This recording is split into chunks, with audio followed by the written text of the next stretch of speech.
श्रीराम.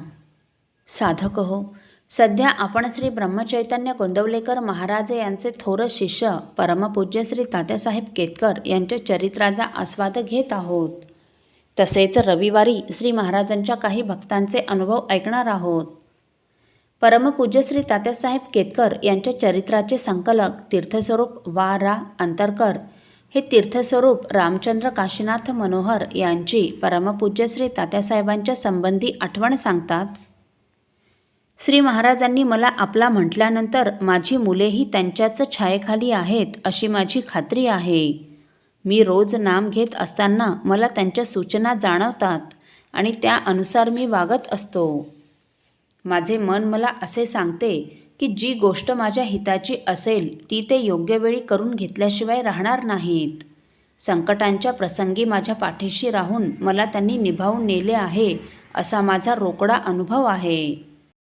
सन 1965च्या सुमाराची गोष्ट आहे. पुण्यास माडीवाले कॉलनीत श्री कुलकर्णी यांच्याकडे आरती भजन असा कार्यक्रम होता.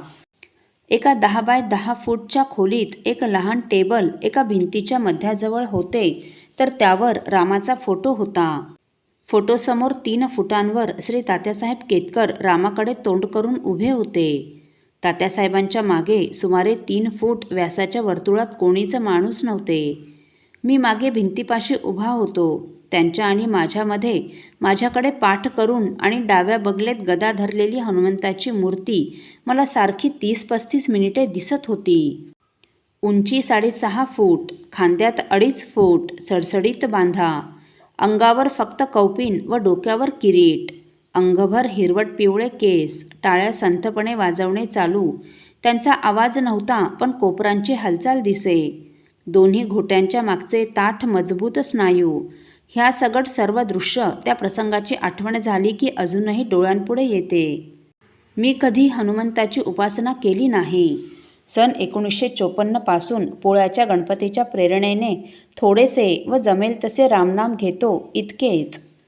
आरतीनंतर संधी साधून तात्यासाहेबांना मला कसा भ्रम झाला ते मी सांगितले. त्यावर ते एवढेच म्हणाले, तो भ्रम नव्हे. पुढे पुण्याच्या गुळवणी महाराजांनाही विचारले असता तेही म्हणाले, तो भ्रम नव्हे. परंतु मला अजूनही वाटते की तो भ्रमच होता. असो. साधक हो, पुढील आठवण आपण तीर्थस्वरूप प्राध्यापक प्र. ना. वर्टीकर यांची परमपूज्य श्री तात्यासाहेबांच्या संबंधित ऐकत आहोत.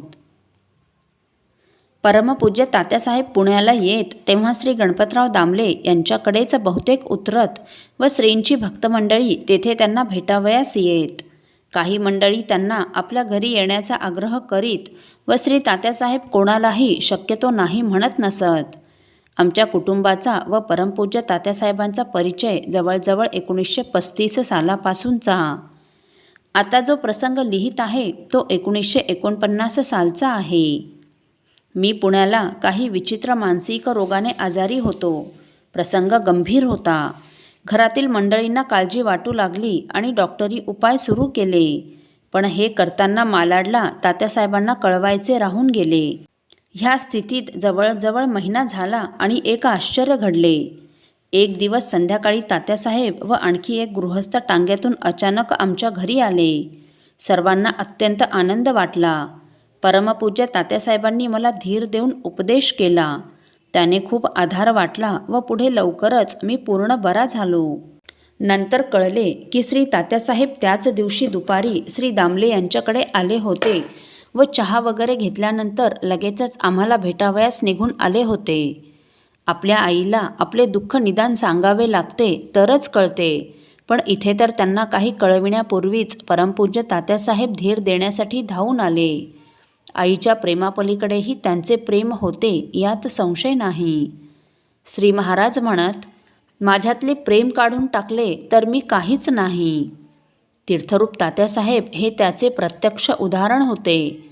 प्रेमळपणाची मूर्तीच होते ते. त्यांना कसे विसरता येईल. असो. साधक हो, पुढील भागात आपण तीर्थस्वरूप श्री व. ह. करकरे यांची परमपूज्य श्री तात्यासाहेबांच्या संबंधित आठवण ऐकणार आहोत. श्रीराम समर्थ.